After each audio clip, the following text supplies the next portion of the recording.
Bonjour Joël de René. Bonjour. Vous êtes parrain du forum Changer d'air depuis l'origine. Dans l'édition 2016, vous centrez la réflexion sur l'empowerment. Voilà un terme dont même la traduction en français est assez incompréhensible pour le grand public. Alors, de quoi s'agit-il? D'abord, j'aime bien le terme que les Québécois emploient. Vous savez qu'ils essayent de toujours remplacer les mots anglo-saxons par des mots français, même parfois du vieux français. C'est l'encapacitation, empowerment, c'est-à-dire la possibilité de se donner la capacité de faire des choses, de décider, de prendre des décisions, de prendre du pouvoir. Et moi, je fais la différence entre donner le pouvoir, donner du pouvoir, se donner le pouvoir ou se donner du pouvoir. Je pense qu'une des clés de l'empowerment, c'est de commencer par soi-même.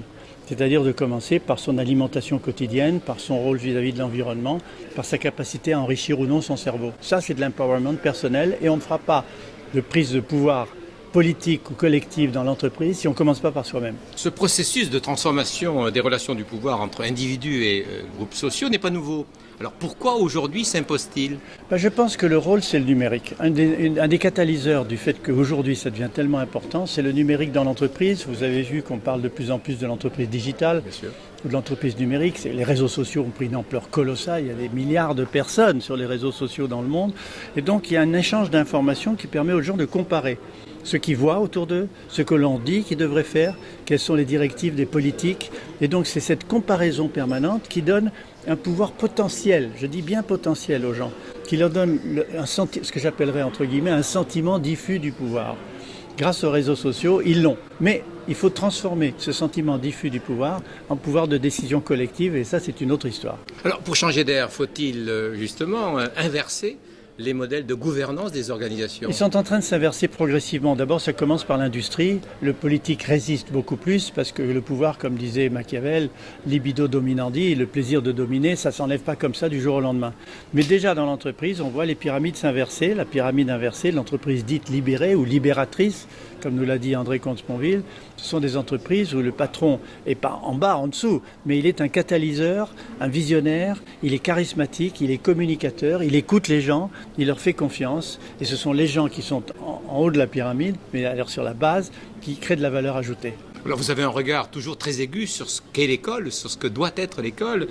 Comment se traduirait une philosophie de l'empowerment dans l'école? D'abord, le rôle, et même c'est ce qu'on fait nous à Universcience, c'est de donner l'empowerment aux gens. Ici, à Universcience, c'est un lieu d'empowerment. On leur donne du pouvoir sur eux-mêmes pour comprendre le futur, comprendre la complexité du monde qui vient. Donc, dans l'éducation, je pense que la coéducation catalysée, alors je prends des mots peut-être un peu compliqués, mais on peut les expliquer, que la coéducation des jeunes entre eux, des plus âgés avec les plus jeunes, ce que j'ai appelé la coéducation transgénérationnelle, catalysée par les technologies nouvelles, qui apporte une information formidable, va être une des clés de l'empowerment de chacun par rapport à son niveau, par rapport à son âge, par rapport à ses parents, à son environnement, à sa formation. Alors, vous avez écrit déjà beaucoup de livres. Je crois savoir qu'il y a un livre qui va bientôt sortir, que vous allez publier un nouveau livre. Est-ce qu'on peut avoir quelques informations sur cette nouvelle publication? Alors justement, c'est un livre d'empowerment personnel. C'est-à-dire c'est un livre qui cherche à donner les clés de l'unité de la nature. Pourquoi la nature est tellement unifiée qu'elle utilise, si vous permettez l'expression, les mêmes trucs. Elle utilise les mêmes trucs dans le micro-monde, dans le nano-monde, dans le macro-monde. On retrouve les mêmes... Alors pourquoi?